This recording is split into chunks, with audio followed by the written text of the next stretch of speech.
This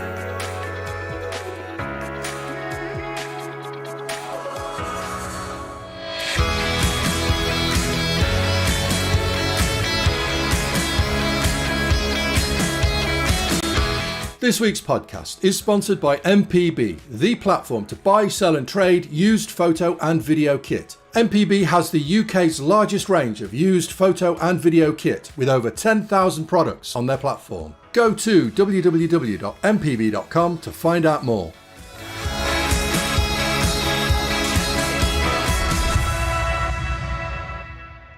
Hello and welcome to the AVForums podcast for Monday the 10th of October, and joining me on this hardware edition tonight are our regulars Ed Selley, Julian Scott and Ian Collen. Good evening guys. Good evening. Good evening, Phil. Also tonight the movies podcast is along. It shall be here around about 8:30, so you can join Kaz and the movies team at 8:30. Just refresh your browsers after we're finished and you can catch up with the guys. The chat window is currently open. If you're a subscriber to the channel, it is there for you to put your messages in, ask us questions, ask us anything you like tonight, and we'll get around to answer them if we have enough time. We will try and make an effort tonight, so if you have got a question, you're a subscriber to the channel, get your questions in there. If you don't subscribe to the channel, why not?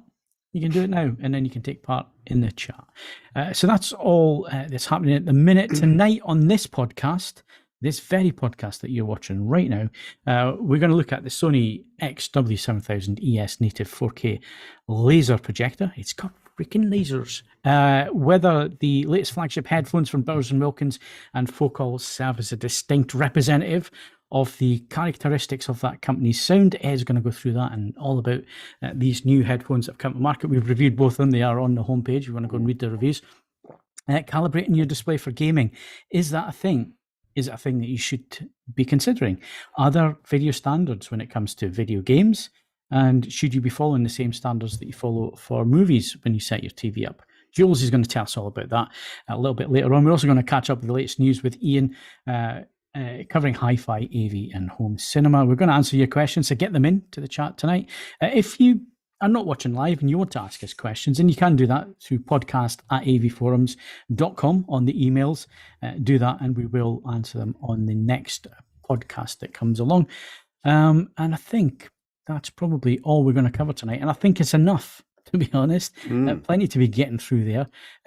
So I'm going to come to Ian first to find out what you've been doing this week, because I presume it's going to be gaming and we can get that covered quite quickly. Yeah. Not a huge deal. All I've really done is migrated from my post-power wash simulator world, seeing dirty surfaces and wishing they were clean. I've got back into playing Minecraft again for some guide material I've got all right.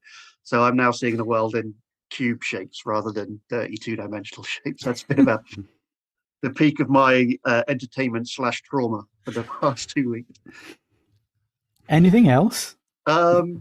Well, there is. I did actually get out of the house and went up to Birmingham to see some sharp stuff, but I'll come to that in the news roundup. So I didn't want to go overboard on that, but I do get out occasionally when you let me. Okay. Ooh. Oh no, when you let me. Dissension in the ranks there. Yeah. You can leave the house whenever you like, Ian. It's not tied to that. It's scary up there. No, so that's a different point. Yeah. Jules, what have you been up to? Well, calibrating stuff, but on the personal side of things, mainly losing 3-2. So I'm still playing Saturday morning park football, and at the age of 54, that's quite a miracle. But I scored an absolutely cracking header to equalise at 2-2, and then we lost 3-2 in the last final minutes. And then later on, I watched Norwich also lose 3-2 in the final minute. So I have mostly been losing 3-2. You've had a bit of a pisser, basically. Yeah, it's all gone wrong. I know that. Last few days have been like that. Yeah, last few days have been like that for me. Ed, what have you been up to? I presented my son with his birthday PlayStation 5. I was saying to the guys before we went on air, it was something of a cruel and unusual punishment rather than a birthday present, because he still only really has one functioning arm, which does impede the use of Sony's all singing all dancing controller. It's not great for that, so it's been okay. He really likes it, but at the moment there's certain things that he simply it's all queued up and ready to play and he can't play it. But the cast is coming off on Wednesday, so that shouldn't be bad news. Otherwise, I've been testing loads of speakers that look like they have dropped out of the hole in time, or I bought them in cash converters, depending on how charitable you're feeling. And I've bought some more records. You'd be staggered to hear I've bought some more records. But annoyingly, neither of them have turned up for me to impotently wave in front of the camera this evening. So you'll just have to take my word for that. Okay. That it? Yeah, that's it. Well, I don't know where it started. I've been that busy recently. So I've been over to Ghent in Belgium to visit Philips. There's a video coming about that, about the 907 and the 937. What else have I been doing? Oh, yes, I've been down to London, and then I went down to Bowers & Wilkins. So there's a video coming about that, which is about the sound bars that are... I've just said sound bars, I'm going to be killed. The speaker bars on the Bowers & Wilkins on the Philips TVs. They don't like them being called sound bars. There's a video coming with that, with the team there. Spent all day shooting that, and I went down on the train, and it was a one-way ticket because of the strikes, and I was handed the keys to a very expensive BMW iX M60 SUV, all-electric, full-electric car with a Bowers & Wilkins sound system on board. The whole point was that I am going to do a review on the Bowers & Wilkins sound system, and it is Loud? Unbelievable. It truly is unbelievable. In an electric car, there is no engine to fight with. There's only the road noise, the tyre noise, and the wind. Very clever electronics inside with the microphones that take that background noise and get rid of it when you're listening to the audio system. 30 Incredible. plus drivers, 1600 watts. It has the diamond tweeters from the 800 series. It has some very clever technology on there. There's a FLAC 5.1 file in there with some video. It's a bit like a THX Dolby Atmos type trailer thing that you hit the button that says experience the sound, and it plays this amazing trailer with surround effects and everything else. There's subwoofers under each of the seats. There's bass actuators built into the seats. So not only do you hear the bass, you feel the bass. And to be honest with you, it is like sitting in front of two floor-standing, high-end floor-standing Bowers & Wilkins speakers, whether they're 700 or 800 series. It has that distinctive signature sound, and the full range is there from the highest frequency all the way down to shaking your insides. It does the whole thing. And of course, the body's made from carbon fiber, which means that this is one stiff SUV, which is great when it comes to the sound system. They developed it from the ground up as the car was being developed. So all the speaker placement, the acoustics, it's all been mapped. It's all been figured out as the car was being built. And I've never heard anything like it. And Wow. there's a full video coming on that. I've spent the last 3 or 4 days Living in my car. learning how to shoot video in a car, which is not easy, because you think, well, you just shove a GoPro up there and do this. But if you want decent sound and you want to capture everything properly and get some good angles and some nice shots and that kind of thing, and the main thing it takes the time is the B-roll. I have the utmost respect for the Top Gear team and the others that, some of these car YouTubers who are one-man band shows and all the rest of it, because they must put in a hell of a lot of hours and hope that the weather's consistent over a few days. And I've worn the same clothes for the last 3 days just so, the continuity is correct within the video. So yeah, I thoroughly enjoyed that. And thank you very much. Can I ask the uncouth question? Yeah. Because I'm sure it's going to come up. I mean, I am aware that the car in itself is not, generally speaking, given away. How much does one have to add to the price? This is definitely an executive level motor. You're talking 112 to 117,000, depending on how you spec it. The M60 closer to the 117, and that's not from BMW, because there's no pricing on their website whatsoever. Right. I've done that by looking around some of the lease companies and some of the people that can get their hands on them, BMW dealers and so on, and that is generally the price range for this M60, which is the top of the range. It's 610 brake horsepower, 811 pound-feet of torque. This thing shifts. It absolutely shifts. It's a huge car. It's about the size of an Audi Q7. Give you an idea of just how big it is. 22-inch wheels on it. Full vegan leather interior. It's got Fantastic. every bit of tech you can think of is on that. Adaptive driving, adaptive cruise control, steering, braking. You can do one pedal driving, which I absolutely love. I think it's amazing, absolutely amazing. You just use the accelerator. You press to go and you lift off gently to brake. And of course, when you're braking, you regen, so you're filling your battery up. Now, it's a big car with a big battery. It's all-wheel drive, so there's a motor on each wheel. It's incredibly quick. It will take you around about 70 hours to charge it on a 3-pin plug. I think on a 7.5 kilowatt charger, which is the normal size that people put on the side of the house, it's still around about 45 hours to get full charge on it. So it's an incredibly power-hungry car, so it takes a lot of charging. I went on a 175 kilowatt charger today. I was down to 22% on the battery, and it filled it back up to 80% in 36 minutes. But it cost me close to 50 quid.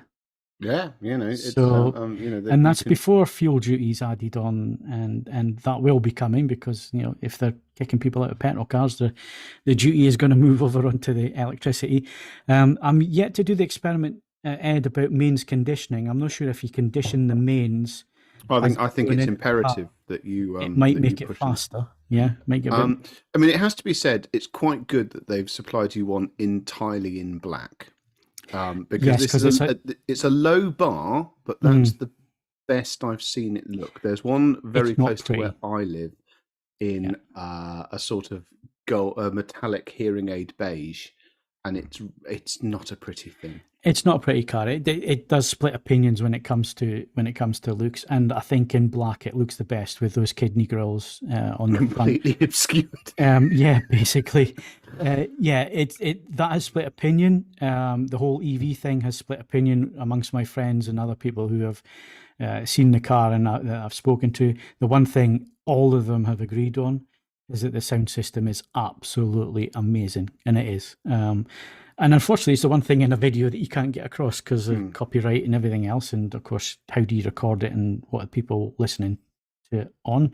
Completely pointless. But I'm hoping that the people who I have sat in front of it and on the video camera in both EV mode, because they're both petrol heads, one was open to EV, one is not open to EV at all, complete petrol head, get their opinions on the EV side, and then obviously the same again, one audiophile, one not audiophile, and see what they thought on camera the first time they've heard and experienced it.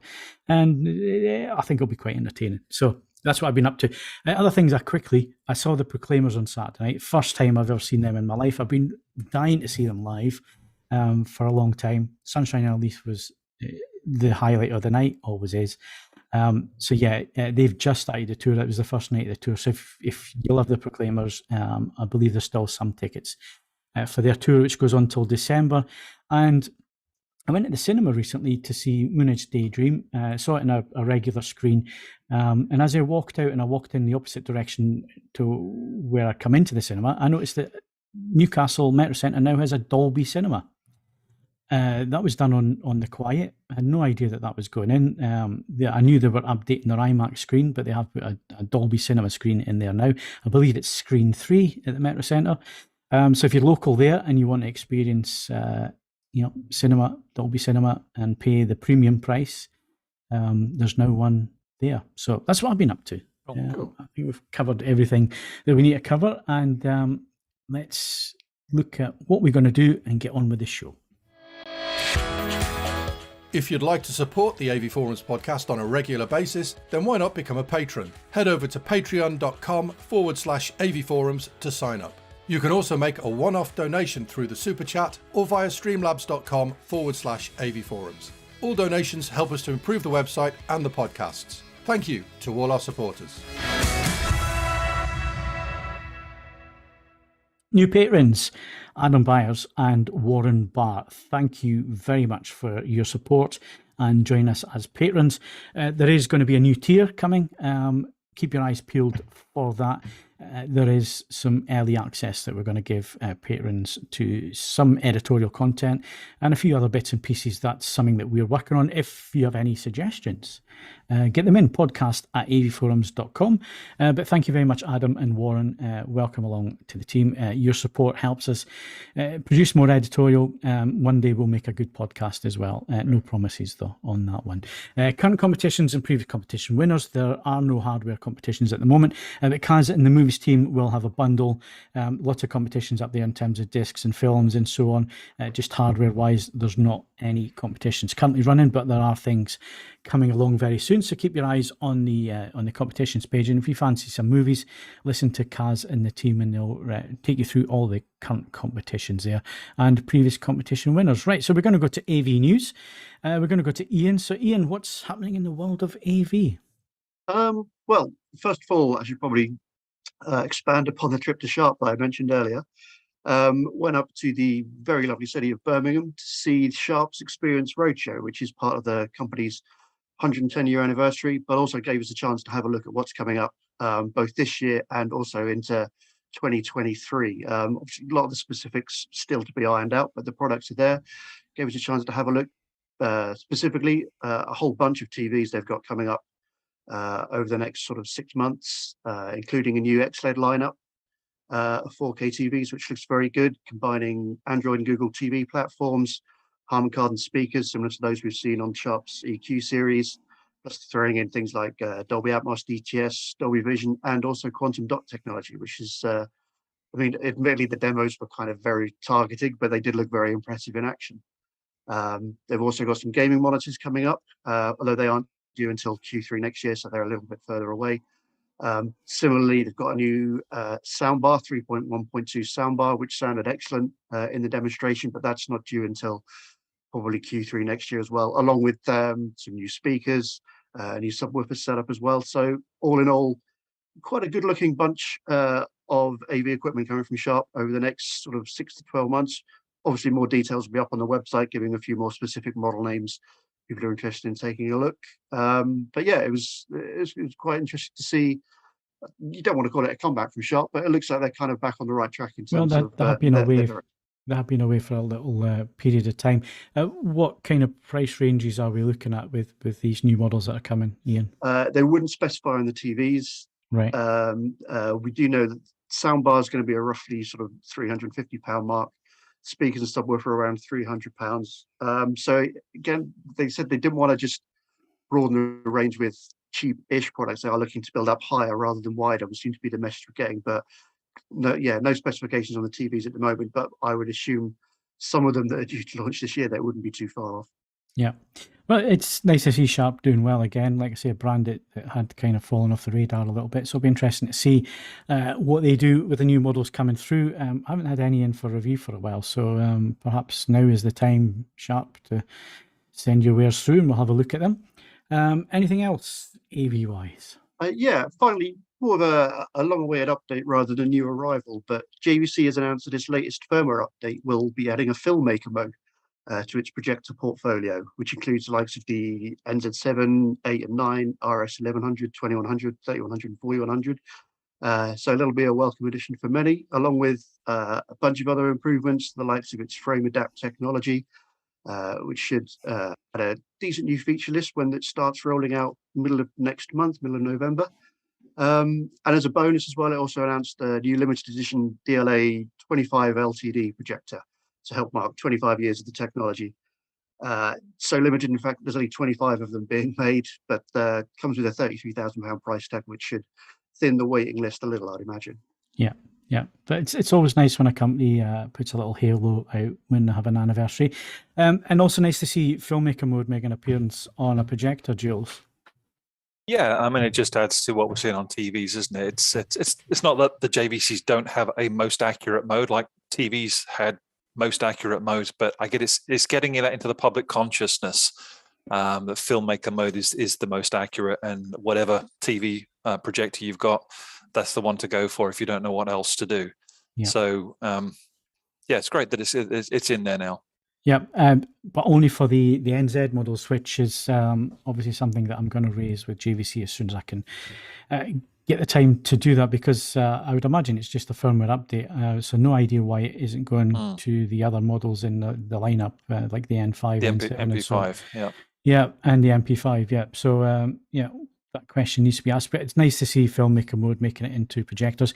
It's been really handy on the TVs, and in terms of TV settings, it's made it so much easier for people like myself who get asked on a daily basis, what's the best settings? If it's got Filmmaker Mode, put it in Filmmaker Mode. That's the best settings for you. So that's the AV news. Let's move on to hi-fi audio. What are we looking at there, Ian? Well, obviously, there's a couple of things that I won't be talking about here because they'll be talked about a little bit later on. But there are news stories up on the website if people are interested in those headphones that it's followed. But elsewhere, HiFi Rose has announced a new RS520 audio streamer that comes with a DAC and a 250-watt integrated amplifier, all rolled into one handy package for £3,400. I'm going to be trying to get one in. All signs point to it being. I mean, the small one, the RS201E, was exceptionally good. So, and it's just a unique aesthetic, and it could be something that, if it hadn't been done properly, would have been awful. But HiFi Rose, they know what they're doing with that big old screen. It's a really lovely thing to use and interact with. So I have high hopes this is going to be another really impressive product. Excellent. Okay. Is that it?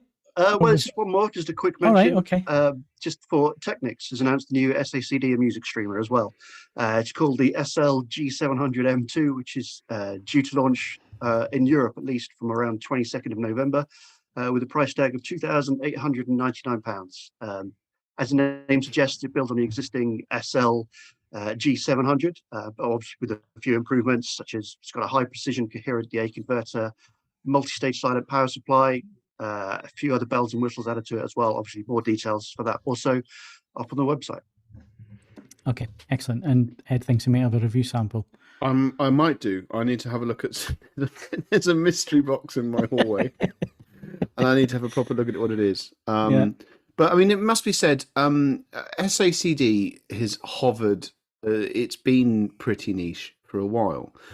And it must be said that SACD players, especially ones that then don't have video circuitry, are now fairly expensive devices. So to have one under £1,000, which is also a media streamer, I mean, it's you know, it is still niche, but it's quite a nice little niche to exploit. So well done, Technics. It's about there's always mileage in looking at how things can be done in such a way that you can win extra clientele. I think it's something to be celebrated. I mean, if it is here for review and I haven't paid attention to it, I will have to work out what I've done with my SACDs, all three of them, and stuff. But yeah, as I say, I think it's to be celebrated that. I mean, you know, it's all, you know, in terms of people that are still using optical disc, whether it's SACD or not, it's always nice for a new product to actually turn up on the market. Okay. So, well Can we just confirm the price on this one? What price did you say, Ian? 2,899. Oh, sorry, I heard you 899. Right. No, well, okay, it's a bit more, but it's good. Just add another 2,000 quid. Yeah, well, I mean, who's counting? I mean, that said, I mean that's every time I go to Tesco's these days. I do a £60 shop and it's £2,800. So you know, that's fair enough. Yeah.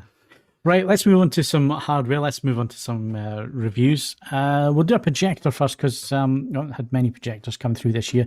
Been a little bit quiet, and just like buses, they all turn up at the same time. So at the moment, I've had the 7000 from Sony through. I've got the 5000 currently on the test bench, along with JVC NP5 and a JVC NZ7.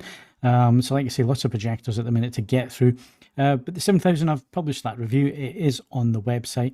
It's their flagship model. Now, I believe there's quite a disparity in price here because it's 15 grand in the UK, but I believe it's $25,000 in the US. And from what I can gather, they're exactly the same machine. So I'm not sure why there is a premium on the US model. I couldn't find anything that was different. So that's a nice turn of events because normally it's the UK that has the huge price tag. So they do have a model in between, don't they? In the States, the 6000. Yeah, which is not coming to the UK. So no. I'm not sure whether the pricing reflects that there is only the two models in the UK and that perhaps 25 grand was just a bit too much because the other one I believe is about 6 grand for the 5000. So anyway, The 7000 laser projector, it's got a few neat features on there. The X1 Ultimate processor, which is the same processor that's used in the Bravia TVs. Obviously helps with the image accuracy in terms of upscaling performance and so on. There are sharpening features on there. That many people have that many different things that they call it. But obviously you've got the object-based HDR remaster. There's dynamic HDR enhancer for dynamic tone mapping. What else is there? There's dual database processing. There's object-based super resolution, which is basically sharpness and detail retrieval and so on. There's also a neat technology that I quite like on the Sonys, which is the digital focus optimizer, which does help at the edges of the image in terms of sharpness and clarity and so on. So yeah, that's beneficial.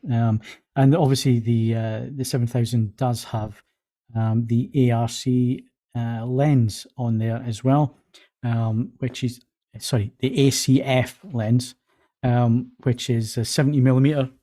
It has a front lens element and then obviously other elements behind that, including a floating focus system with 2 moving lens groups. So obviously you get nice, sharp, detailed images from that. Yes, I'm having to look at my notes because all these acronyms, there's so many of them.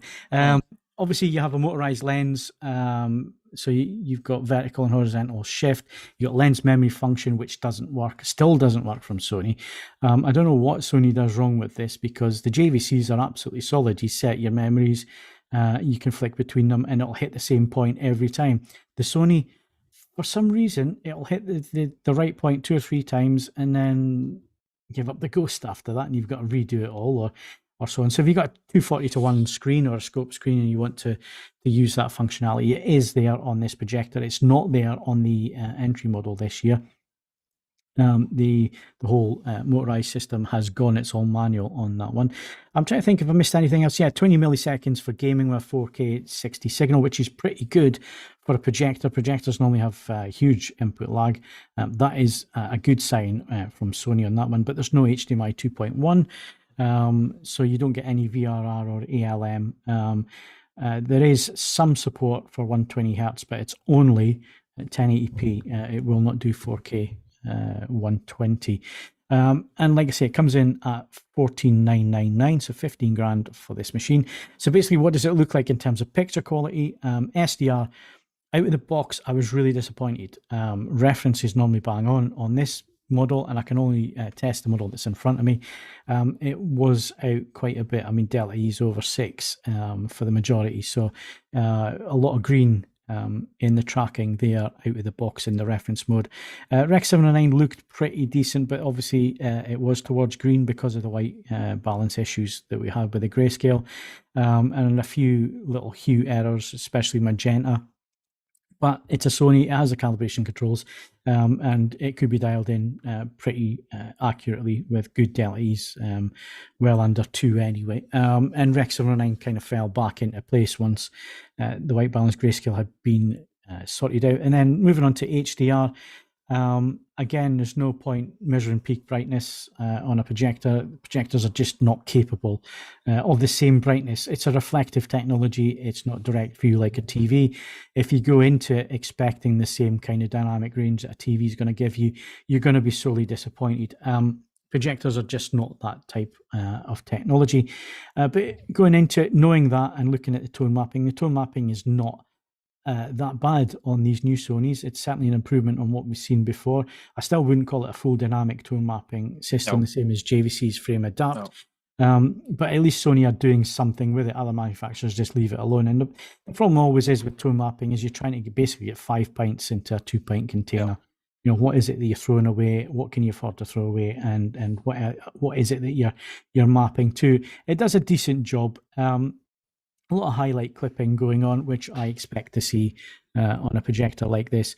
But then you're talking, you know, the majority of the highlights, which is not important really, because if some of the tone mapping on these projectors, it tries to, you know, retain the detail in the highest portion of the image, the brightest portion of the image, and by doing that, it darkens the rest of the image. So I would rather they clipped the detail and give you a brighter, more impactful image, which thankfully the Sony does manage to do. It does track PQE-OTF pretty accurately before rolling off when it hits its peak brightness. Again, in terms of color, I was pleasantly surprised with the DCI coverage from this projector. It did pretty well in terms of the saturation points. It was there or thereabouts. Obviously, it's not 100% of DCI P3. You're looking at 92% XY, 89% UV, but it's good. There is, as far as I'm aware, no filter getting in the way here, which keeps the brightness levels pretty high for HDR.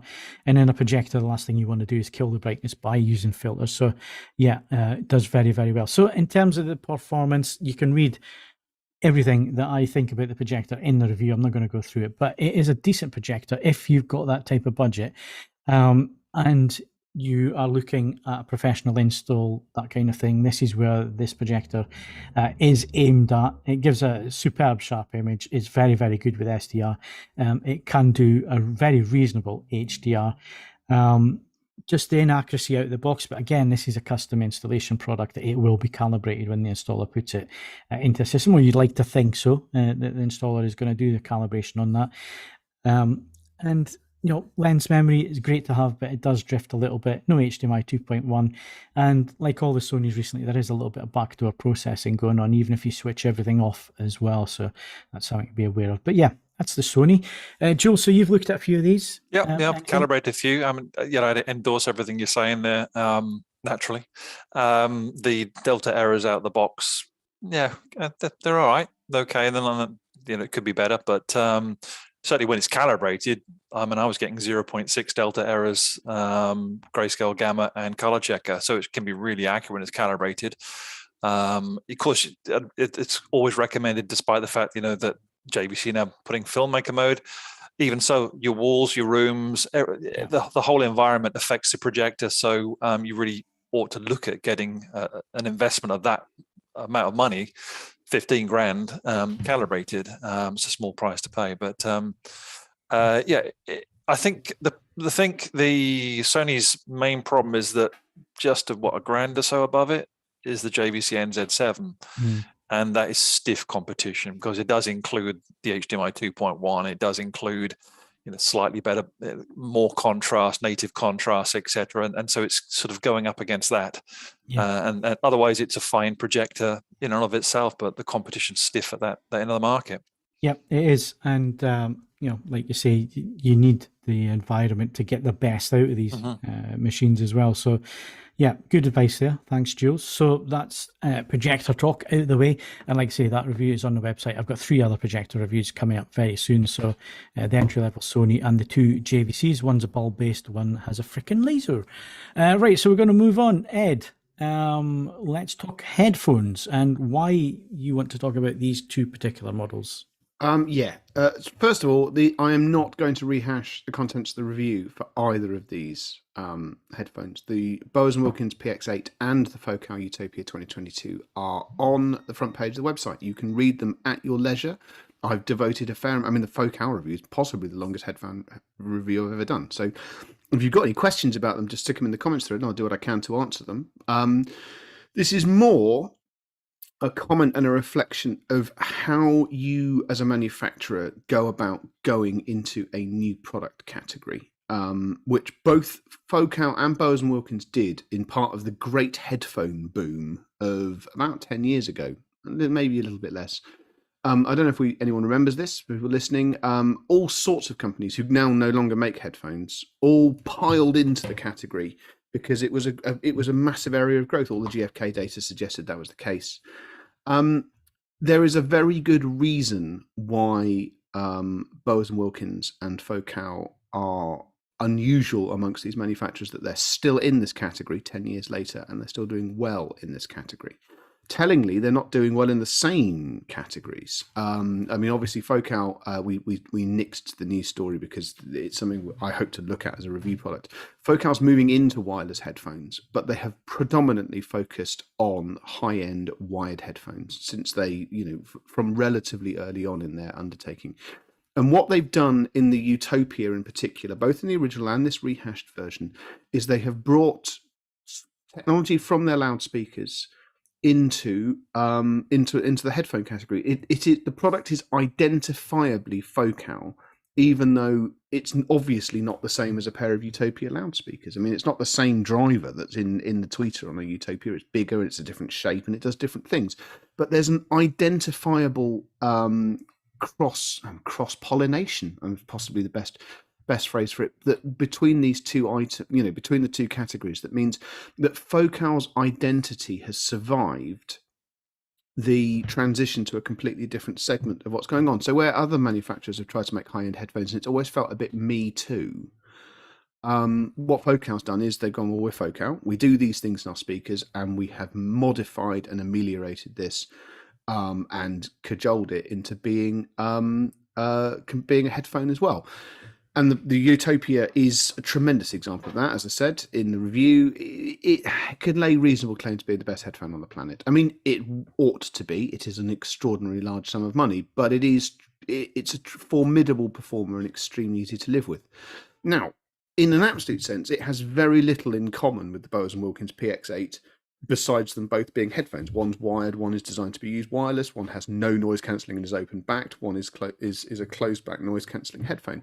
But the PX8 in miniature is Bowers & Wilkins doing the same thing. This is the first outing for their carbon driver technology, which we've seen in the 700 series and now in the new version of the 700 series, which was already, if you like, helping to build brand identity, because it was providing a bridging step to the use of diamond in the flagships. And I mean, I don't ever know if it would be possible to make a diamond headphone driver. I'm sure that there's a vaporware project for such a thing.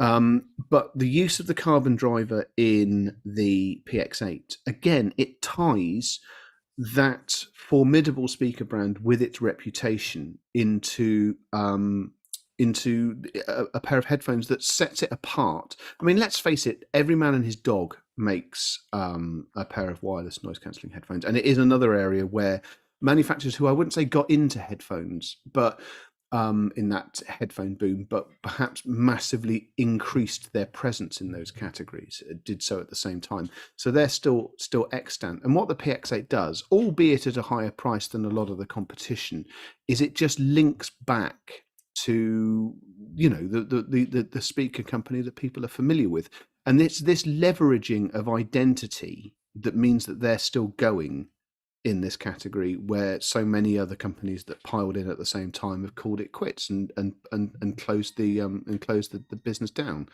The other area that Bowers & Wilkins has also literally tried to tie things together is the control app. On the PX8 and the PX7S2, you can the same BLE control app is also used to control the Zeppelin and a number of other Bowers & Wilkins items. And this is, it's again trying to provide a cross-platform identity that ties the companies together. I will say, I don't feel that this is quite as. I mean, my issue with this, and I say this in the review, is that if you just own a pair of Bowers & Wilkins PX8s, that app is necessarily more intrusive than a standard headphone control app, because it's got all the hardware in to run all of your other Bowers & Wilkins products, so it feels significantly different. Although I am obligated to point out, because I didn't mention it in the review, if you want, you can stream. You can select your streaming services and stream to the PX8 from that app. Which is something that actually the competition can't do. But if you wanted an example of companies being quite intelligent in this market space, in hi-fi full stop, these two products on review at the same time, it's not entirely a coincidence that we've done that. This is how you move and you take your expertise to a different place, and you create a product which embodies your values, even though it's a completely different shape and design. And I think that's it's telling that they are both extremely good. I mean, in their respective categories, neither of them are being given away, obviously, but it works in a way that a number of other companies just never got together. As I say, both reviews are up. If you have any questions about them specifically, just slap it in the comments thread, and I will. I'll get around to providing an answer for you. Yeah, of course, chat window is also open if you are watching us live at the moment on YouTube. Get your questions in there. The chat window is open to everybody, so if you are watching at the moment, you want to ask a question, get them in there. We'll answer them as soon as we can. Right, so thanks very much for that, Ed. And like Ed says, both of those reviews are up on the website right now on the homepage, top layer, so you can go and get into that in more detail. And we're going to come back to Ed in a little while for his usual album playlist and vinyl choices. But before that, we're going to go to Jules. We're going to talk calibration. Now, Jules, we've kind of covered everything in terms of calibration for TVs in a roundabout way. In terms of we've just touched the subjects. We're obviously going to go back round and round robin everything again and get into more detail. But before we do that, there's one area that is a growing area of the TV market, which is gaming, and it's something we very rarely talk about when it comes to calibration and picture standards and so on. So, I know the answers to this, but for the benefit of those listening, I'll ask the questions for them for our listeners and viewers tonight. So, is there a difference between standards for gaming picture quality and movies? The question probably is, are there any standards for gaming?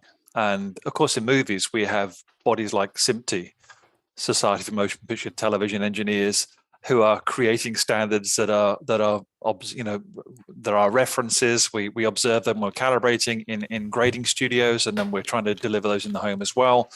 The gaming studio is a bit more Wild West. There isn't a similar body that I'm aware of, and so what we tend to find is that things are fairly parasitical upon the film TV industry.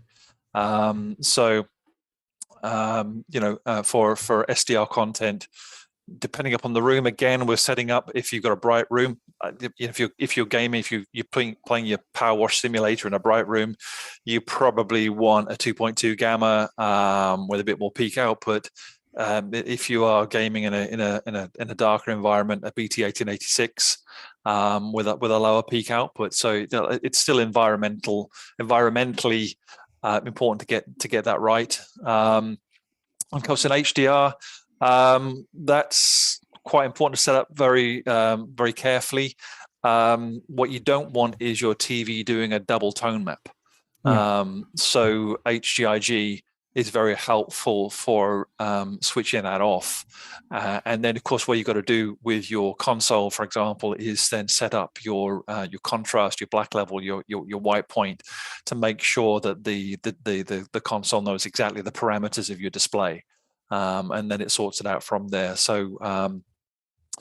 But otherwise, when I'm calibrating for HDR for a game, the workflow is exactly the same. For example, in CalMan, and also in SDR. Yeah, and for people's benefit out there, when they are setting up the consoles, a lot of people are just going to go straight to the HDR section and start messing with the up and down arrows to get rid of the pattern that's there. But it's important that the TV is set correctly first of all. Otherwise, like you say, all you're doing there is you're fixing the console, and then the TV's then trying to tone map that again and clipping all the detail. Yeah, exactly. Yeah, exactly. If you want to see the light at the end of the tunnel, or see the detail in the light at the end of the tunnel, then it's really important that you get that right. Otherwise, you're a competitive disadvantage and you're not getting the best out of your game. Yeah. And again, the temptation, especially amongst manufacturers and their engineers, is that game mode should be bright, vivid, and in your face, and all sorts. And I guess from a perspective of seeing the image quality properly, and there are some studios out there who do take this seriously and do have all their monitors set up to the same standards that movie houses do. And it seems to be a growing thing. Obviously, CalMan and Portrait have gotten behind that and tried to push that to the industry. And over the last few years, we've seen some of the developers and studios coming on board with that. So at the end of the day, if you can't go wrong, basically following the same standards we for movie and TV. I think THX were doing something similar a few years back, trying to get sort of developed standards. But as you say, what you tend to find is out of the box, game modes on TVs tend to be way out. Really pushing the blue in the white point, and really, oversaturating all the colors. Of course, the other thing is with games, there don't tend to be any real skin tones in there, do there? So it's a sort of all computer, it's animated. You might notice it less, but still important. And of course, gamma, like you mentioned, is one of the major things there, because people like Ian would struggle to see the dirt on the surface that he then has to get his power washer out to clean. If the gamma's too low, you're not going to quite see just how dirty that thing is. So, if anybody's got questions for Jules, if there's any areas that you want us to deep dive and have a look at in terms of calibration, if there's things that you just don't understand and you want us to maybe dumb it down a little bit and explain it in easy to understand terms, we will do that as well. So anything like that, get it into the chat window here, or get it onto the forums underneath this podcast in the forums, and we'll pick up on those and we'll look at that. And one thing I do want us to get into, I haven't spoken to Jules yet, and I'm kind of putting him on the spot with this, but obviously Jules does a lot of professional stuff. And is there a difference between professional calibration and a calibration that he's going to do when he comes to your home? That's probably what we're going to talk about next time, if Jules is happy to discuss that. We shall do that. What I don't want to do is Jules to highlight any of his clients and get himself into trouble. So we'll make sure that we can talk about what we're going to talk about. But I think it's an interesting angle to cover anyway. So thanks for your time again, Jules, this week. Like I say, get your questions in. Also get your questions in tonight. I noticed there was one came up for the projector. Did I notice any band gradation on my sample? If you're talking about black levels, yes, there is quite a bit there. It takes very careful setup, but there's still black rush in there on the Sony. It's something that it has suffered from previous generations, and it's still there on this current generation. So and then basically a lack of contrast as well at that level. Not as good as a JVC when you're getting down to shadow details and so on. There is a bit more crush going on there. I hope that answers your question, Shane. Can I just correct something? I said film as well. I think I said the NZ7 was the competitor. It's the NZ8, of course, not the 7. So I got that wrong. Yeah, not a problem. And we've got an NZ7 in here for review. So I'm actually looking forward to spending some time with that one. It looks like it's going to be a cracker. Right, so let's move on. Let's go back to Ed. Let's talk music again. And we're going to get your recommendations, Ed, for album, playlist, and vinyl. Have we got an intersection of this, or am I just going for it? Just go for it. Okay, just go for it. Right, okay. Album of the week is a band who don't sound like they're from Brighton, but they're from Brighton. They are called, I need to always get this right because I always get the J and the Y the wrong way around. It is Fujia and Miyagi. They have been producing music for quite a lot of the 21st century. Slight Variations came out not this Friday just gone, but the Friday before. And I really like it, but I've liked many of their albums. This one, I just think, counts as a bloody good listen. It's described as somewhere between synth and krautrock, which may or may not alarm or delight you, depending on your feelings towards either of those things. I've just really enjoyed this album. It doesn't overstay its welcome.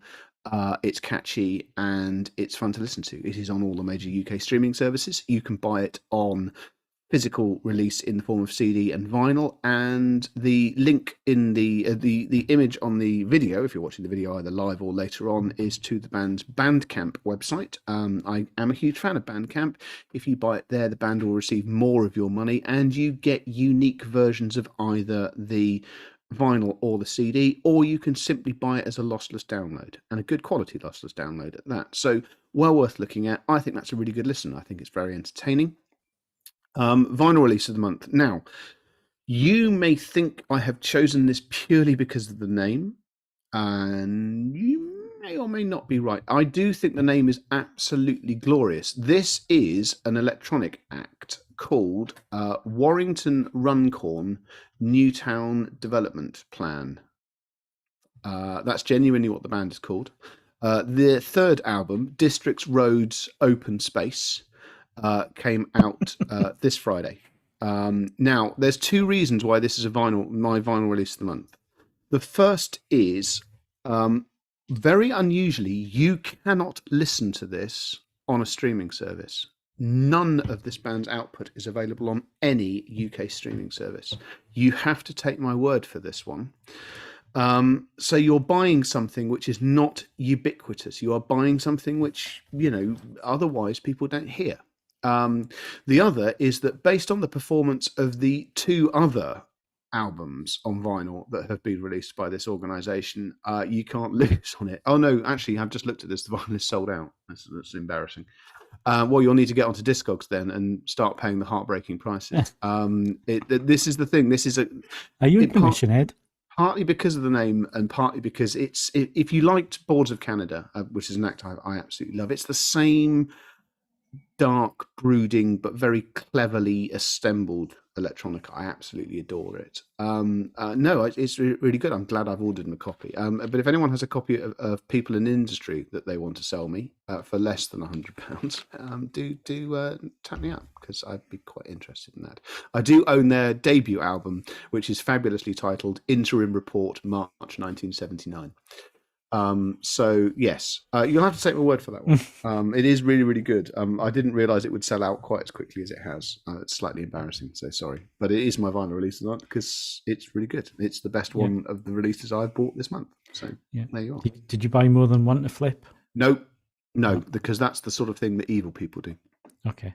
I mean, I'm not making judgments, but it is the sort of thing that evil people do. So yeah, sorry. Okay. One to play, one to enjoy, nothing to lay down. I haven't even started doing that with trainers. I've weighed that up, gentlemen. I'm not going to lie. There have been specific release ones where I think about buying a pair and then sticking another pair in a cupboard and selling them in 3 years. But again, that's a path to madness that I'm not quite ready for yet. Okay.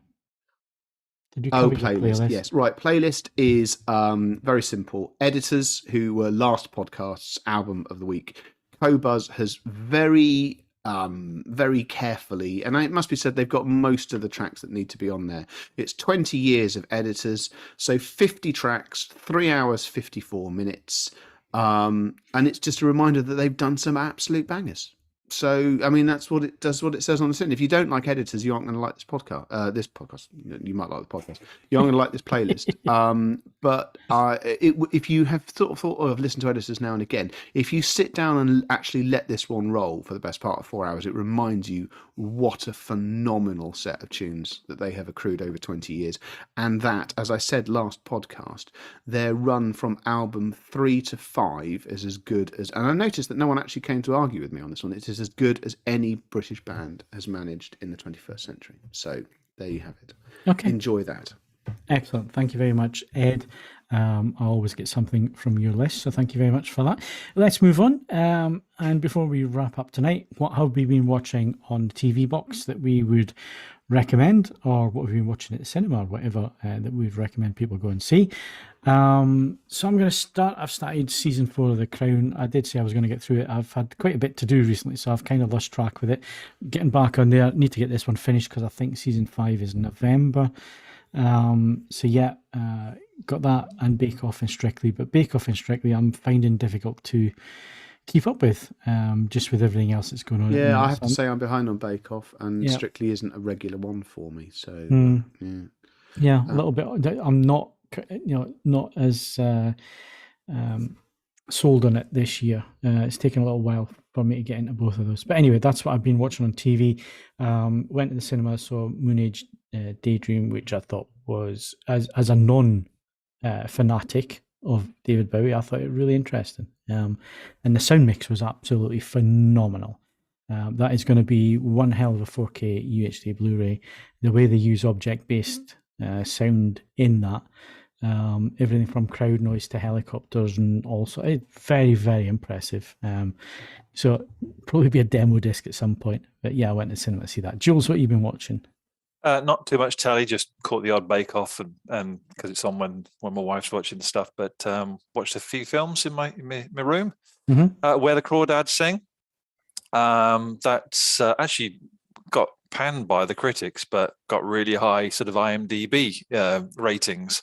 I really enjoyed it. It was very good. And the outfit with Mark Rylance, which could have been a stage play because it only basically takes place in 2 rooms.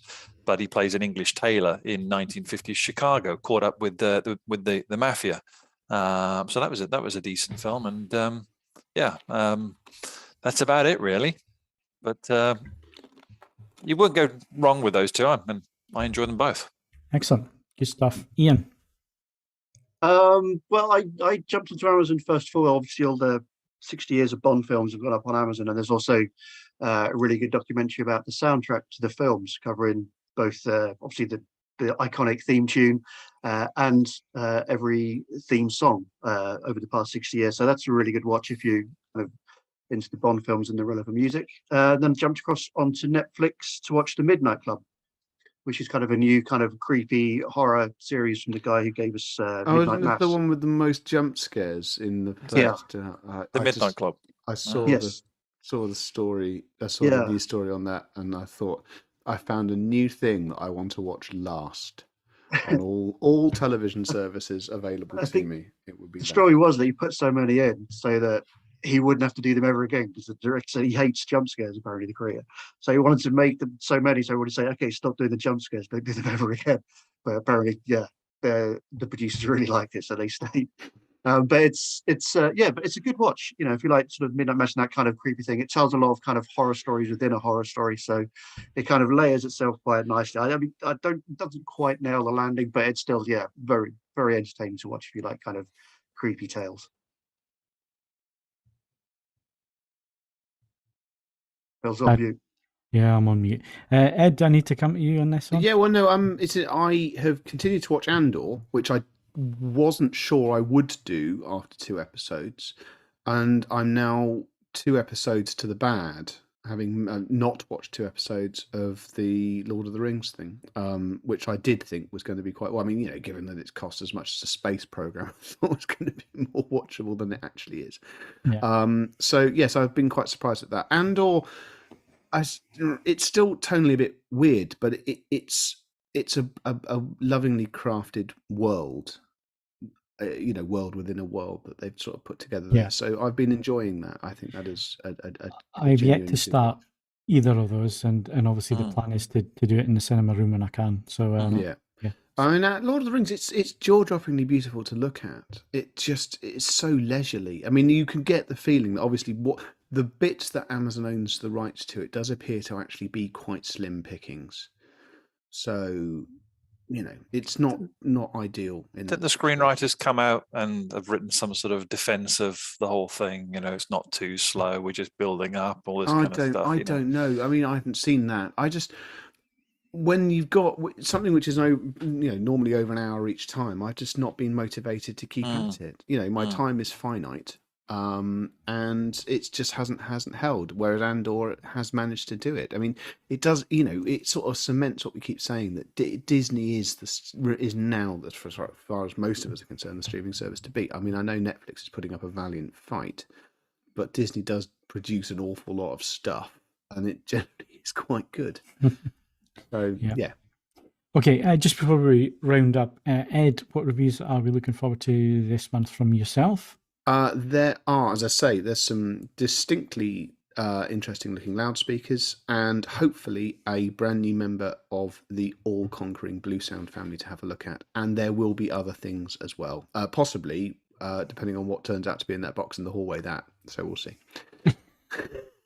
Yeah, well, like I say, I got 3 projectors that I'm working on. There's also this Cars/Bowers & Wilkins video review, and there will be a small written review to go with that coming from me. In terms of other products, you can see the TVs are set up behind me. I've been working on all of the comparison videos because I have all of the screens here. The only one missing is the OLED 937 from Philips, which I am hoping will be here soon enough. But yes, got through most of the screens, most of the comparisons are done. I'll be working on those videos and little write-ups as well. So that's all to look forward to in October. And I need to get them done in October because this place that I work in, the office here, is getting stripped and it's getting replastered. So I need to be out of here. So those reviews will need to get done. So stay tuned for that. They will be coming up very soon. Right, and gaming-wise, Ian, what have we got to look forward to? There's a few games still to come this month. New Call of Duty a little bit later. Another remake/reboot of Modern Warfare 2, which for me was one of the best games of all time. So quite looking forward to seeing how that one shapes up, and just generally the build up towards the kind of pre-Christmas rush. There's quite a lot of titles to play about. not all of them tedious simulators. Good. Excellent. Well, that's it for this week. Thank you very much for listening. Don't forget that the movies team is coming up very soon. They'll be here at 8:30. If you're watching on YouTube at the minute, you just need to refresh and select that podcast, and it should start for you at 8:30 if you do that. But that's about it for tonight from us. We're back on the 24th of October, as are the movies guys. And my thanks to Jules, Ian, Ed. And coming up next is the movies podcast. Yes. If you enjoyed the podcast, then of course you can leave us a like. You can subscribe to the channel and also click the notification bell. It'll tell you every time we upload new video content. Quite a bit of video content coming, so make sure that bell is marked so you get to know about that. You can also follow us on Twitter and Facebook, bookmark AVForums for latest reviews, news and videos. And of course, if you listen a little bit later and you listen through one of the service providers, if they allow you to leave a rating, then please do. It means a lot to us, and liking this video as well means an awful lot to us as well. It helps with the YouTube algorithm and it brings new people into our cult of AV. I'm Phil Hinton. Thank you very much for watching and listening, and join Kaz and the movies team at 8:30 tonight for the movies podcast. Good night.